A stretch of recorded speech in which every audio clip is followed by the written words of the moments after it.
Seawald, and this is Authentic Parenting, a podcast about personal development in the context of parenting, where I explore how you can find more calm, connection, and joy in parenting through the process of self-discovery and inner growth with a trauma-informed lens. I'm a parent educator, and my mission is to help children by helping parents. The motto of this podcast is raising our children, growing ourselves. Today, how to be happier. Do you consider yourself a happy person? Do you want to become happier? Are certain people born happy? What are the benefits of becoming happier? Today, I have the honor of speaking with Tal Ben-Shahar. He's an author and lecturer. He taught two of the largest classes in Harvard University's history, positive psychology and the psychology of leadership. His books have been translated into more than 30 languages and have appeared on bestseller lists around the world. His latest books are Happiness Studies and Happier No Matter What. Tal consults and lectures to executives in multinational corporations, the general public, and at-risk populations. The topics he lectures on include leadership, education, ethics, politics, happiness, self-esteem, resilience, goal setting, and mindfulness. He's the co-founder and chief learning officer of the Happiness Studies Academy and Potential Life. An avid sportsman, Tal won the U.S. Intercollegiate and Israeli National Squash Championships. He obtained his PhD in Organizational Behavior and BA in Philosophy and Psychology from Harvard. I love his eclectic approach to happiness. We start the conversation with his definition of happiness, and he shares the 5 elements of happiness, which make the acronym SPIRE. He talks about how chasing happiness can lead to unhappiness and why pursuing it indirectly is the way. An important part of finding happiness is accepting and processing all emotions. He tells a wonderful story from his parenting to illustrate this point. It turns out, on average, 50% of our happiness is determined by genes, 10% comes from external circumstances, and 40% is the choice we make. We also talk about hypothetical choices, right versus right decisions, the spell of anonymity experiment, which is pretty genius, and he shares his favorite parenting books that have been influential for him. I really love talking to Tal, and I hope you'll find value in it. Please enjoy. Tal, welcome to the podcast. Thank you, Anna. It's good to be here. I love your eclectic approach to happiness, and I think it would be wise to begin by just defining happiness, so we're on the same page with the listener and everyone else. Good. Yeah, I think that's important, especially given a topic like happiness, where there are probably around 8 billion different definitions of the concept. So my definition, which I found most useful, not because I think it's the ultimate truth or anything like that, is a definition that comprises 5 elements. And the 5 elements are spiritual well-being, physical well-being, intellectual well-being, relational well-being, and finally, emotional well-being. It's these 5 elements that make up the acronym SPIRE: spiritual, physical, intellectual, relational, and emotional. They are the face of happiness, the elements that we need to cultivate if we are interested in a happy life, a happy family, a happy organization. Sounds great.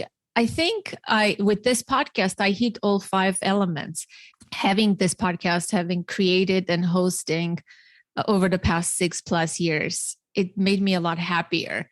And it hits all of the 5 points perfectly well. What I want to ask you about is, I heard you speak about something called The Spell of Anonymity. I want to ask this from the top of the show because I may forget. I think it's such a genius exercise. Could you describe what it is and when was the first time that you used it in your life? Yeah, happily. So it came through my work. So my dissertation, my PhD work was on self-esteem.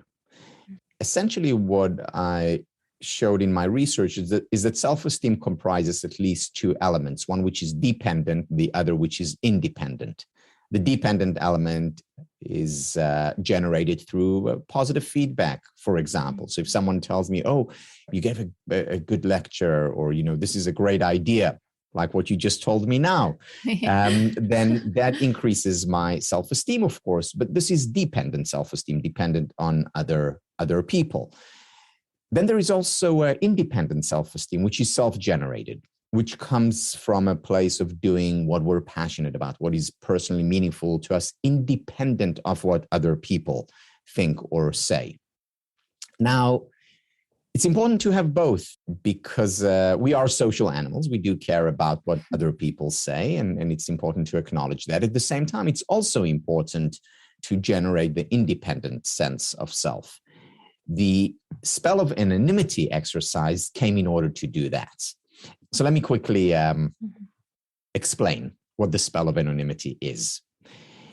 Imagine that a spell of anonymity has been cast on you. From now on and for the rest of your life, no one will know what you're doing. No one will know what amazing podcasts you create. No one will know what books you write. No one will know what a kind and incredible person you are. No one will know how wealthy or successful you are. Only you and you alone will know what you're doing. In a world like this, in a world of anonymity, what would you do? How would you live your life? Now, the importance of this question lies in the fact that it attempts to neutralize the social aspect of motivation, of doing things for accolades, for praise, for prestige, for acknowledgement. And it really asks what it is that you would do in a world where no one knew what you were doing. And grappling with this question, with this issue is important, not because the answer means, okay, and that is what you need to do. Sometimes not. But it raises levels of awareness about who we are and who we want to become, about the best version of ourselves. And let me give you a couple of personal examples. So I've been doing this exercise for years, and I've been doing it periodically, especially during challenging times or when I was at a crossroad in my life. So for instance, when I was getting my PhD, I did this exercise, and my answer was that in a world where no one would know what I was doing, I would not do a PhD. I would actually leave my program. I was not that happy there. I didn't think like it was my real and best self that was expressed through the program. At the same time, I decided not to leave the program. In other words, not do what the spell of anonymity prescribed I should do. Why? Because my passion is teaching, and to be able to teach at a university, it really helps to have a PhD. So I completed my PhD. At the same time, when I graduated with my degree, I was at a crossroad again. There was a lot of pressure on me from the outside, from people who cared about me, to continue with the traditional academic route, to get publications out there, to go on a tenure track, and so on. The spell of anonymity very clearly told me that is not what I would do. And I decided to leave the traditional academic track because I wanted to teach, which was and is my real passion. I of course draw on research. I talk about research constantly, but I don't enjoy doing the research or going through the process of publishing academic work. So I decided to leave the traditional track based on the spell of anonymity. So sometimes it prescribes and we follow it. Sometimes it prescribes and we choose otherwise. What it does always is it raises levels of awareness, and that's important. Yeah, I think it's just genius, and it just makes you get in touch with your values, orients you, right, in a world I just love this. I hope the listeners will do this exercise. And another thing I heard you speak about was the right choice versus right choice, which I think is genius again, and goes with this, dovetails with this one very well, because we're always taught, oh, it's a decision between, a good choice or a bad choice, between this and that.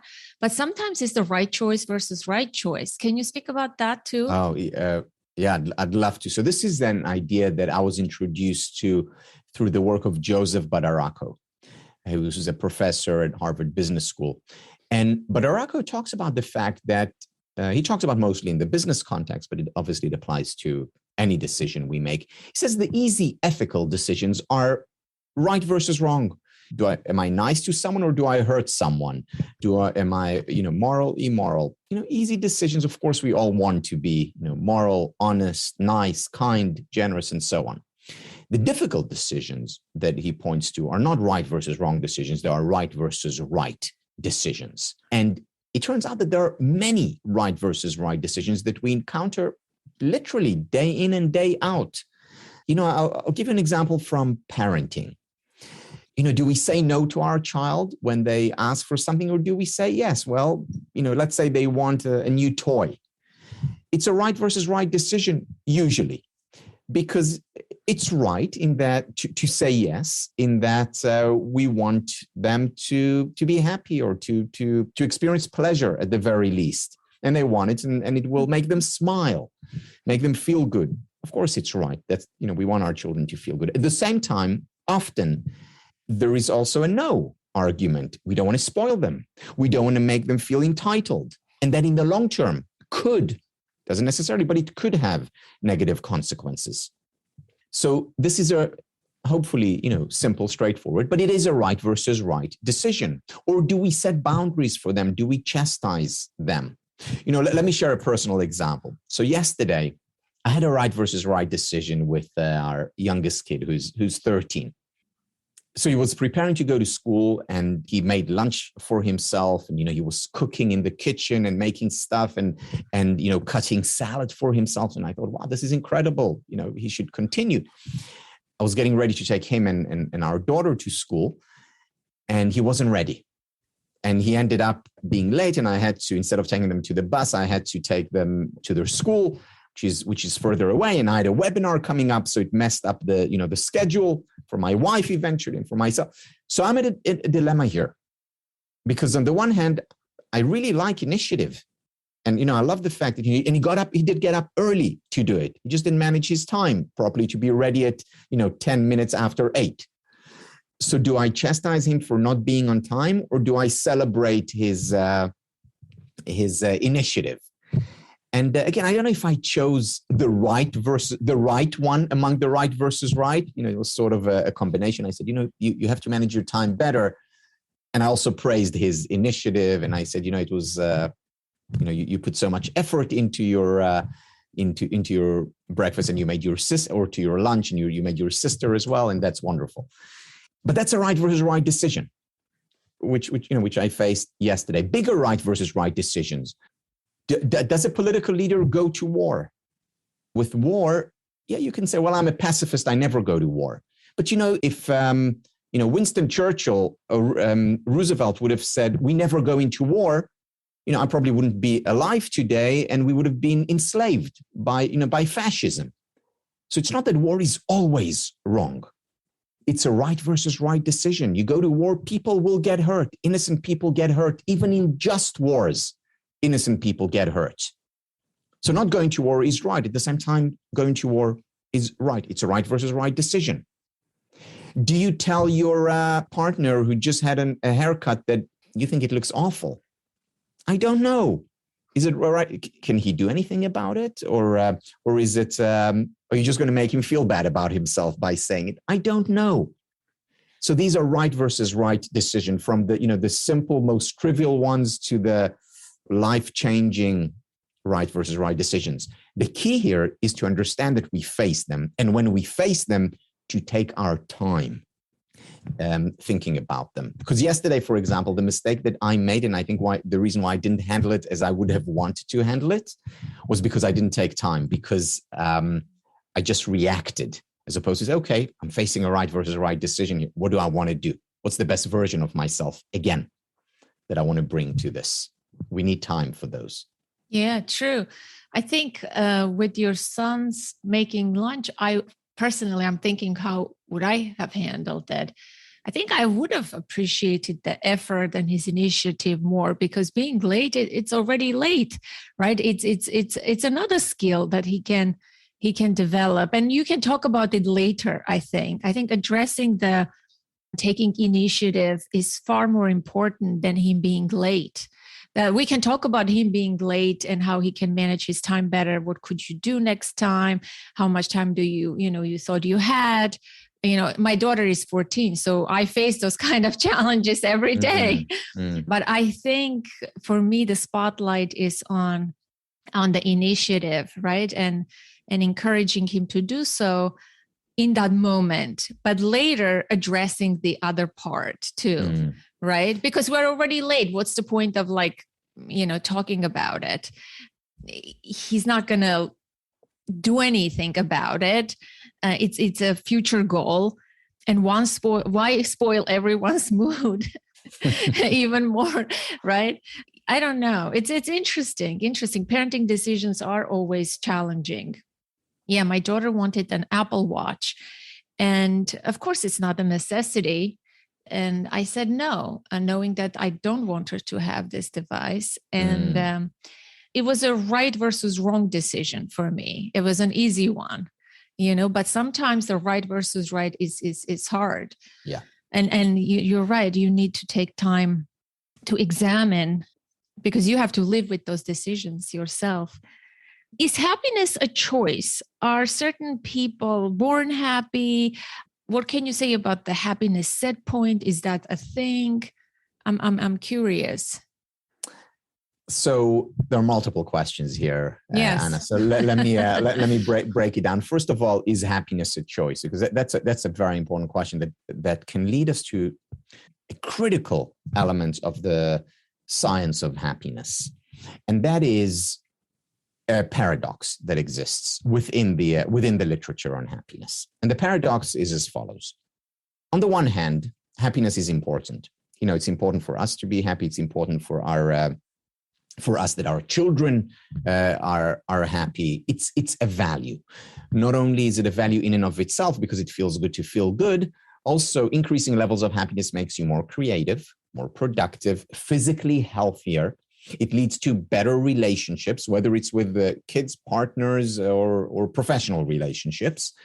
Happiness is a good investment because it feels good to feel good, and for all the byproducts thereof.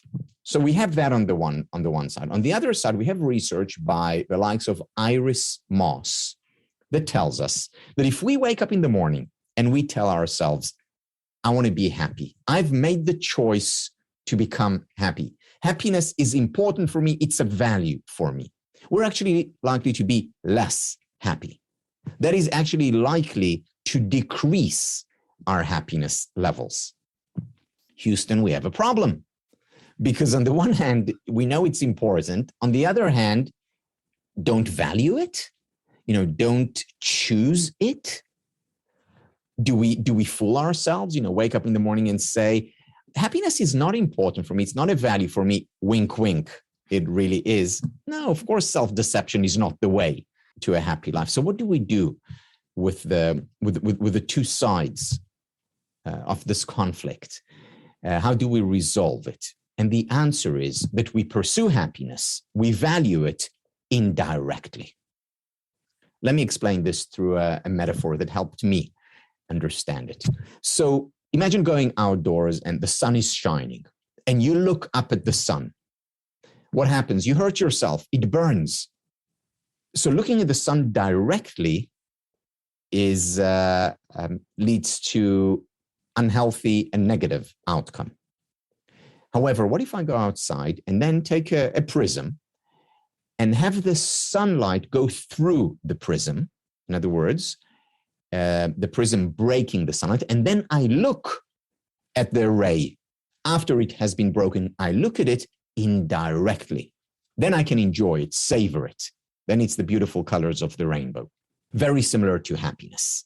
If I pursue it directly, if I focus on it directly, it will actually hurt me more than help me. Just like if I observe the sunlight directly.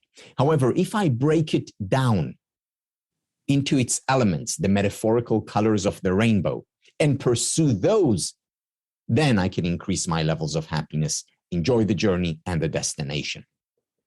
Yeah, so chasing happiness is not useful.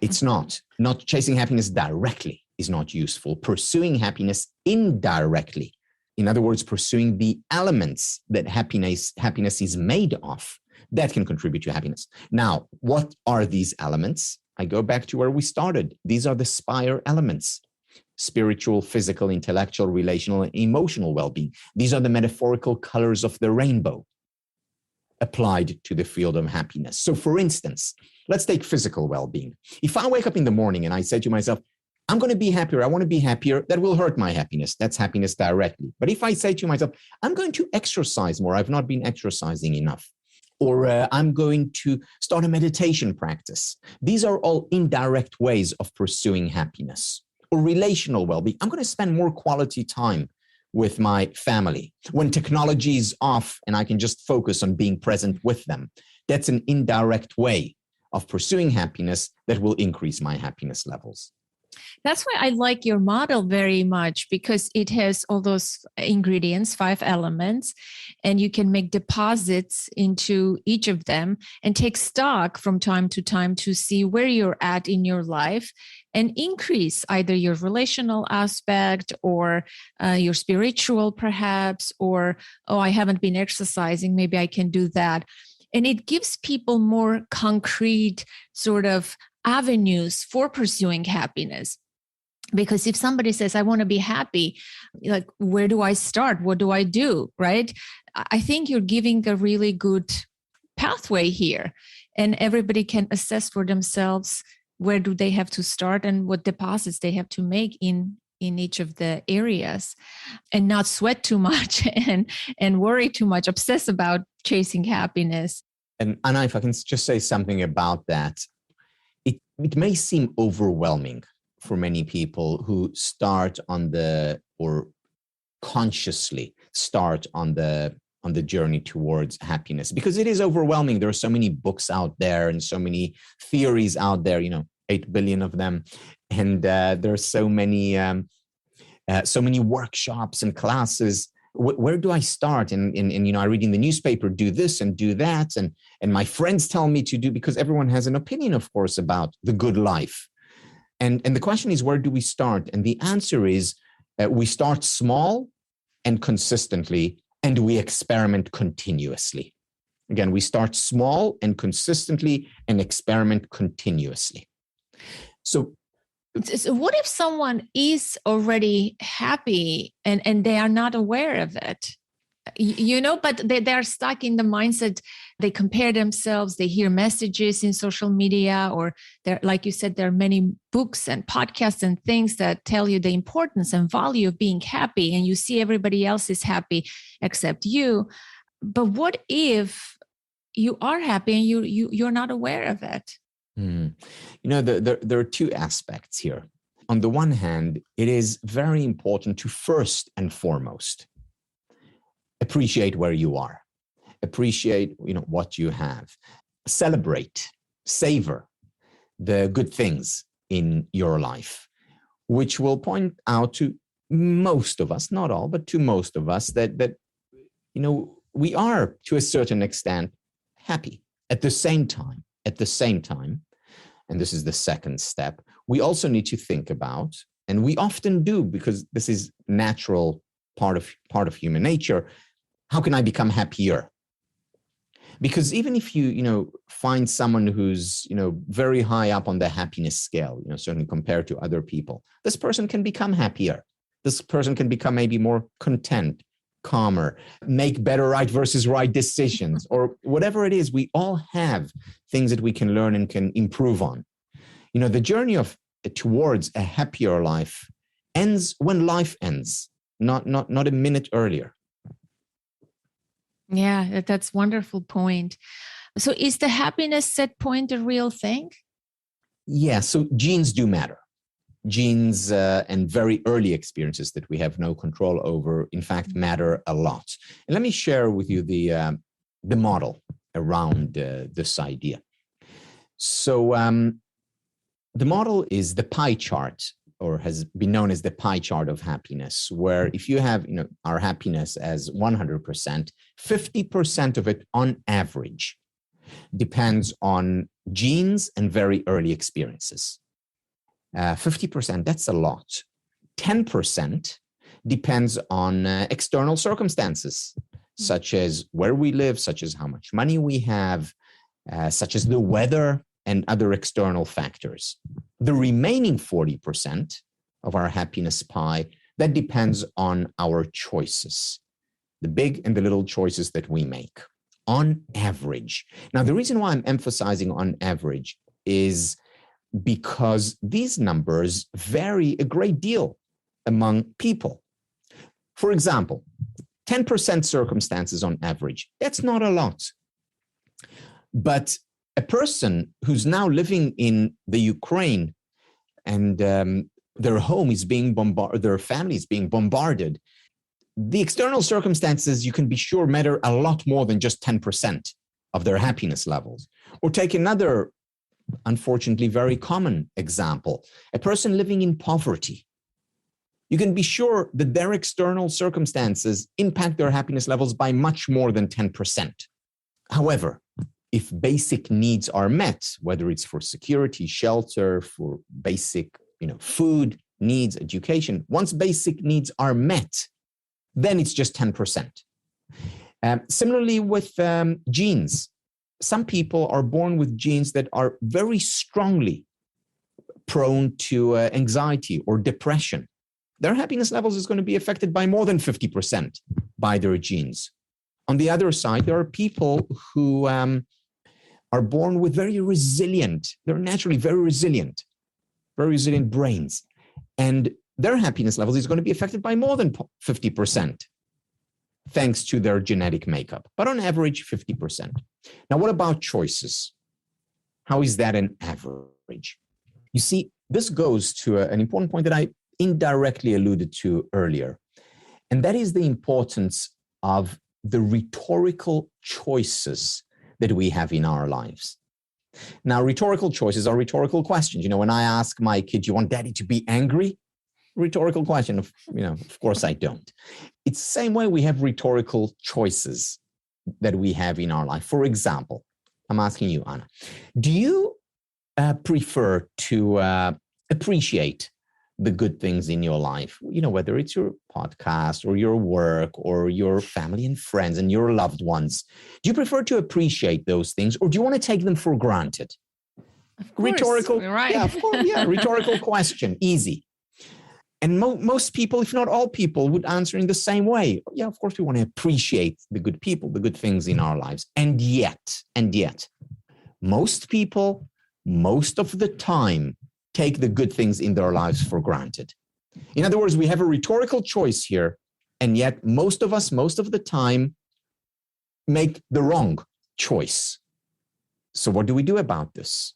What we do about it is raise levels of awareness. What we do about this is become mindful about those rhetorical choices. And to become mindful, we need reminders.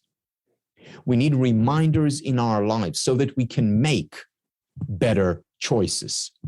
Reminders can be, having a screensaver with the word gratitude, or it can be my smartphone reminding me every once in a while to appreciate, or having a ritual where every night before going to bed, I write down the things that I'm grateful for, or a ritual with a family where once a week, and this is something we do, is go around the table and each one says what they're grateful for, or wear a bracelet to remind you of being grateful or being mindful or being present or whatever it is that you want to be reminded of. So the key is to have these reminders throughout our life, throughout our environment, that will help us make better choices, that will increase the 40% average impact that our choices have on our happiness. Yeah, that's pretty interesting. People habituate, right? You take for granted what you have, and you're right. Reminders are important because life is busy, life is comfortable, like especially in the West. Hey, do you love the podcast? Show your support by becoming a patron on patreon.com and join our 15 existing members who believe and support the work of authentic parenting. Patreon is a place where creators, artists, and podcasters get support from their fans. Your contribution makes a difference. When you become a patron at any level, I'll send you a handwritten thank you card with some awesome authentic parenting merch. A tote bag, a pen, a t-shirt, a mug. You'll be part of the special insiders circle and get other benefits as well. Discounts on my services and offerings, extra content, and of course, exclusive access to me. You can stop your contribution at any time. A lot goes into the production of the podcast, and I truly need your help. Head over to patreon.com/authentic parenting. The link is in your show notes as well. And join other big-hearted and generous listeners from around the world. It's not the amount that matters. It's the fact that you give that matters. After all, I created this podcast and built our community on the notion of giving. We have different levels of support starting from $2 a month. If you break it down, it comes down to 50 cents per episode. $2 can't even get you a cup of hot drink in a major US city. Thank you so much from the bottom of my heart for being part of our global, diverse, and strong community. Your support truly matters. Simply visit patreon.com/authentic parenting and choose a level of support today. Again, visit patreon.com/authentic parenting and choose a level of support. Now, back to the show. What can you say about contrast? I was talking to someone just the other day. He has everything. He has money, he has fame, he has a nice family, lovely children, success, everything. And yet he's not happy. He says, what am I missing? What am I seeking? What am I chasing? He says that he has that internal something, inkling or urge, or that he needs to do more, gain more, achieve more.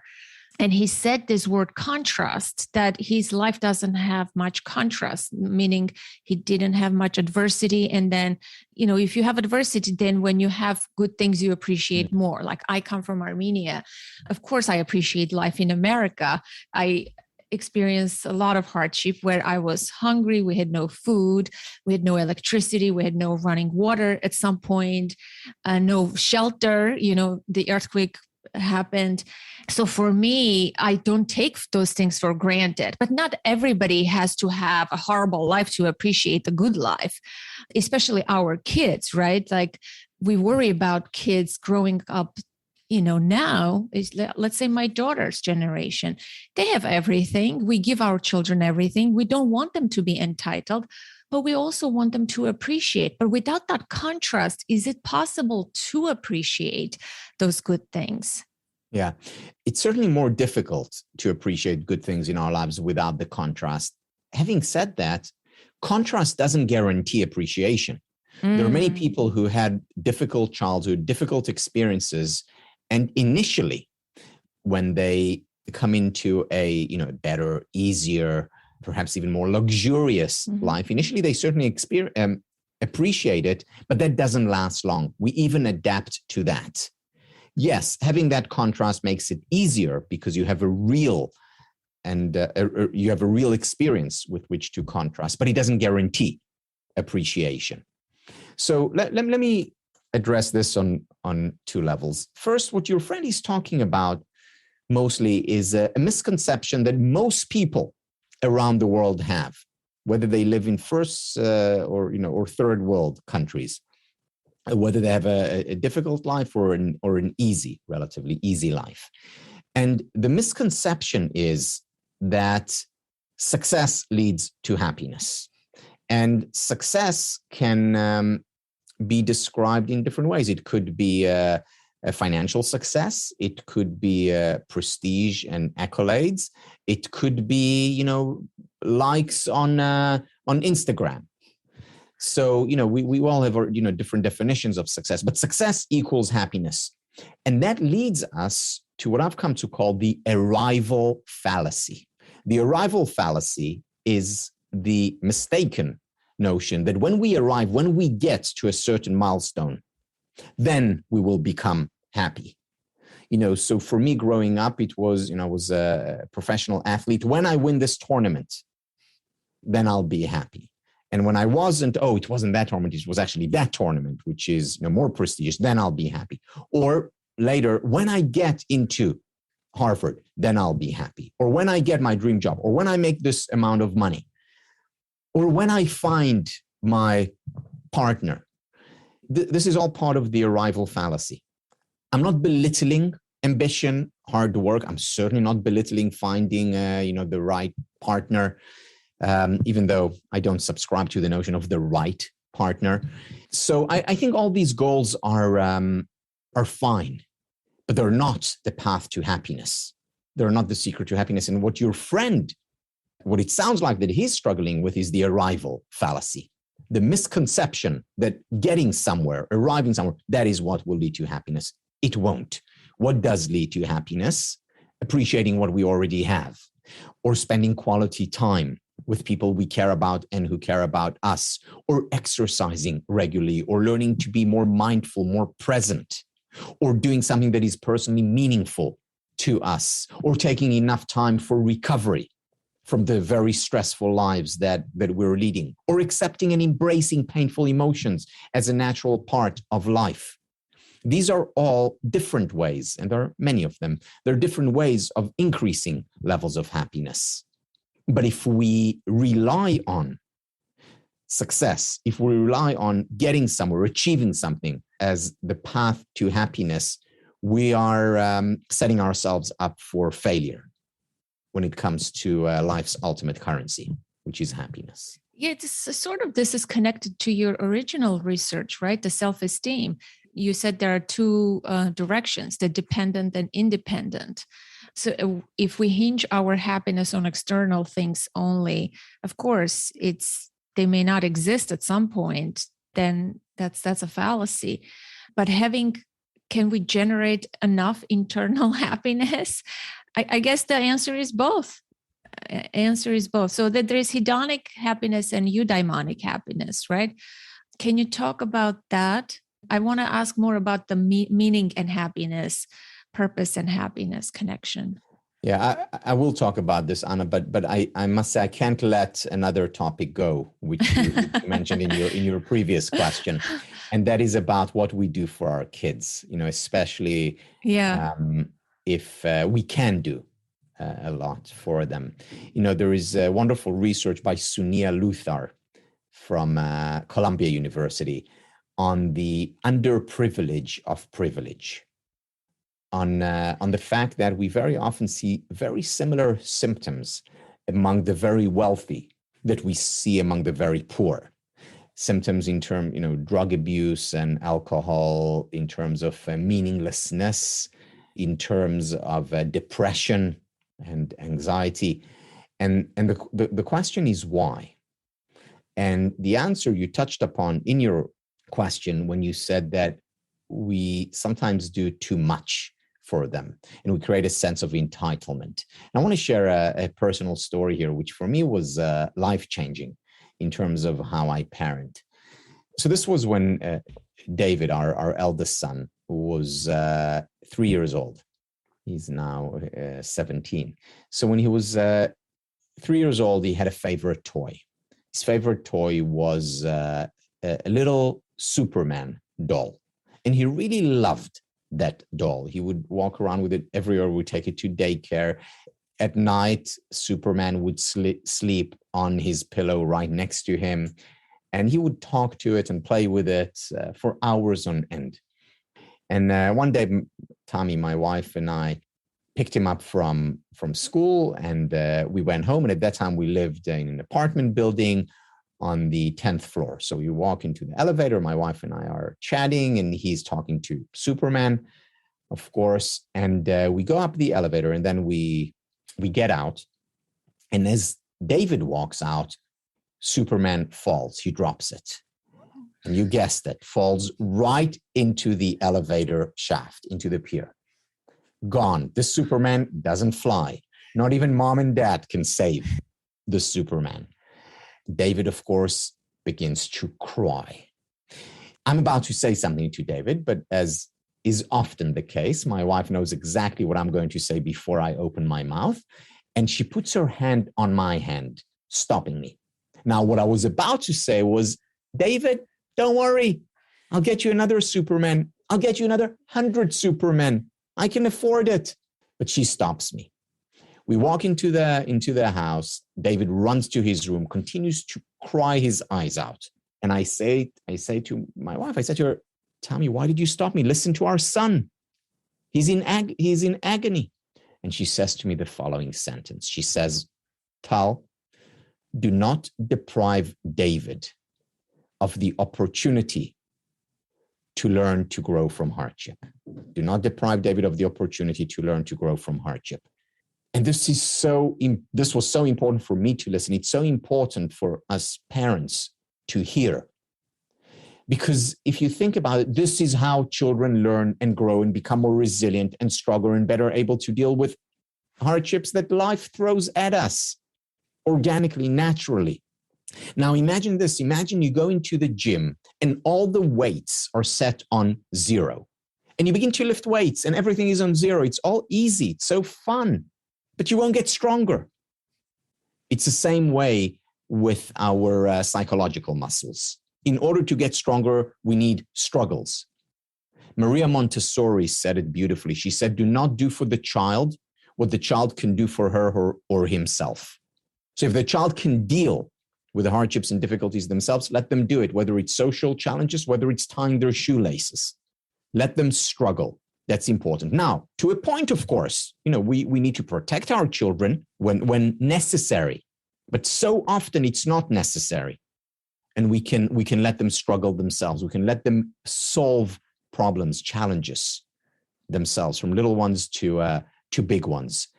And that's how we avert the danger of creating a sense of entitlement, of making it too easy for our children and not preparing them for life. Yeah, I agree. What a great example. I have examples like that from my own daughter's life. I'm curious what happened later to that story. Did your wife talk to him? Did she support him? That's the main thing. You need to support your children while they're going through those difficult moments. Oftentimes it's the parents who have a hard time seeing their children, quote unquote, struggle, but that's not a struggle, right? That's their level struggle, but it's growth.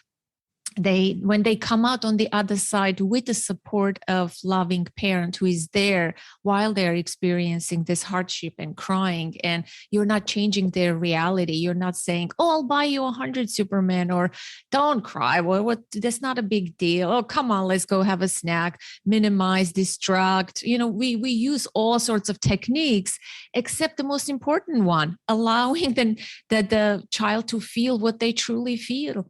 And it's startling to me how this is very pervasive in our culture. And I think that's the biggest secret of parenting, allowing your child to feel their own feelings and you being okay, not interfering and changing their inner reality.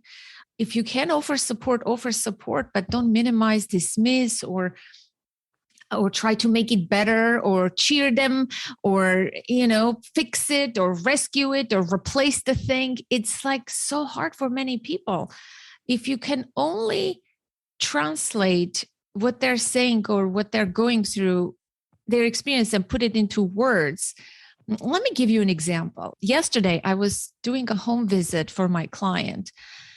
I was going to observe how she parents her child and write a report about this. And the moment I enter, the child is 7 years old. The child doesn't want me there. There's also a supervisor who is always there.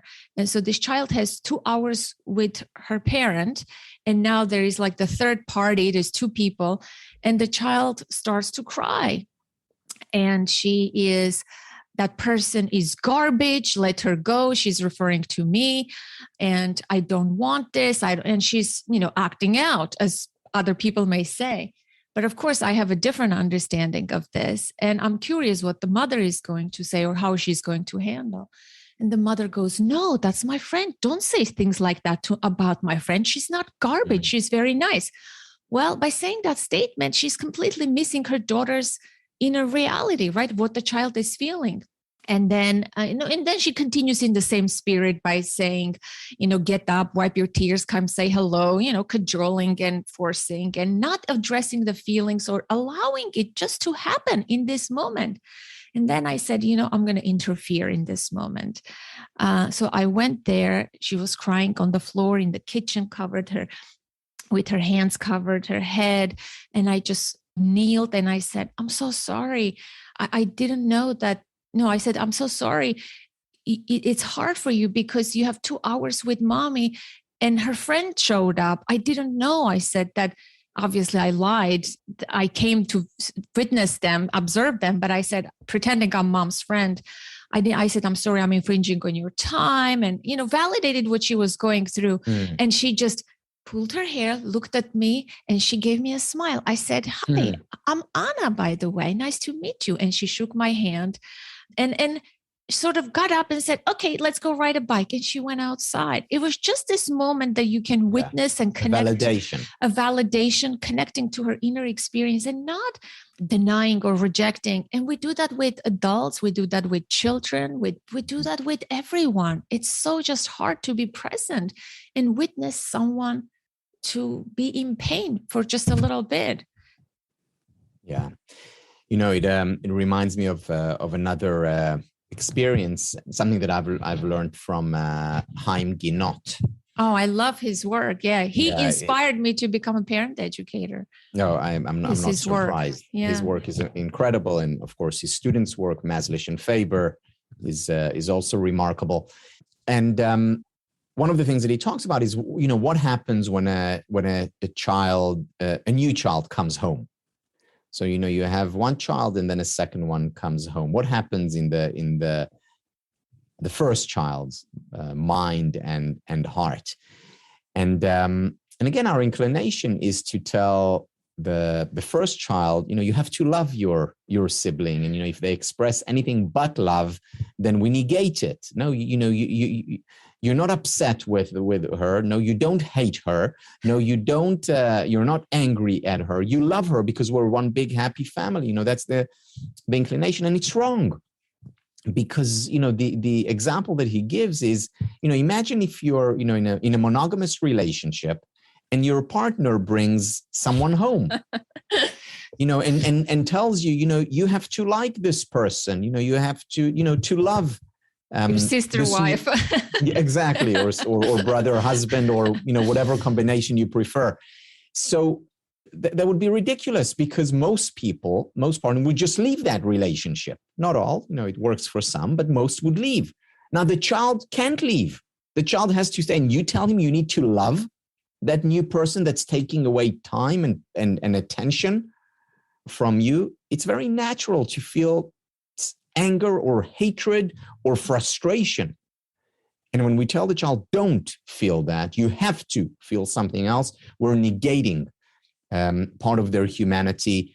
And that negation we very often carry with us for the rest of our lives. Big as time. We negate our emotions. Big time. I think, and that's the problem many people have in adulthood, who are seeking happiness, who are trying to be happy. I think it stems from that a lot. It plays a big role, because you disconnect from your authentic self and you don't know who you are, what you feel, you look always outside for people to tell you how you feel, what you like, what you don't like. And it's like you are a lost person, disconnected from your true nature.